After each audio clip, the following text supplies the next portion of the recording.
Hello guys, welcome to Riva ethnic wear. તો ફરી એકવાર તમારા માટે મેરેજમાં પહેરાય એવો સુપર મજાનો સ્ટ્રેટનો કન્સેપ્ટ લઈને આવી ગયા છીએ. ક્રોશિયો સિલ્ક ફેબ્રિક ઉપર પ્યોર વિવિંગની વેરાયટી સાથે વાઇન કલરમાં સરસ મજાનો કન્સેપ્ટ રહેવાનો છે, જેની અંદર તમે જોઈ શકો છો કે મલ્ટી કલરનું વિવિંગ વર્ક કરેલું છે.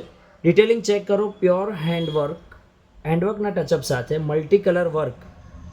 નીચે દામન પણ હેવી રહેવાની છે, જેની જોડે તમને સરસ મજાનો હેવી દુપટ્ટો મળી રહેવાનો છે. દુપટ્ટો પણ પ્યોર વિવિંગનો મલ્ટી કલરના કન્સેપ્ટ સાથેનો રહેવાનો છે. તો આવા જોરદાર અને નવા કન્સેપ્ટ માટે ફોલો કરો રીવા નારણપુરાને. એનાથી પણ સરસ મજાના પ્રીમિયમ કલેક્શનની નવી વેરાયટી તમને જોવા મળી શકે. સાઇઝની વાત કરું તો સ્મોલથી લઈને 5XL સુધીની સાઇઝ રહેવાની છે, જેની જોડે તમને વાઇન કલરનું પેન્ટ મળી રહેવાનું છે. અને સ્લીવ્સ, જેમને પણ સ્લીવ્સ લગાવી હોય 3/4 સ્લીવ્સનો કન્સેપ્ટ રહેશે. એમાં પણ વિવિંગ, ઓલ ઓવર વિવિંગના પ્રીમિયમ કન્સેપ્ટ ફક્ત ને ફક્ત રીવા નારણપુરા, અમદાવાદ. અત્યારે જ ફોલો કરો રીવા નારણપુરાને. આવા પણ ઘણા આનાથી પણ વિશેષ વેરાયટી જોવા માટે તમે અમને મેસેજ કરી શકો છો. સ્ક્રીન ઉપર નંબર બતાવેલો છે. Thank you.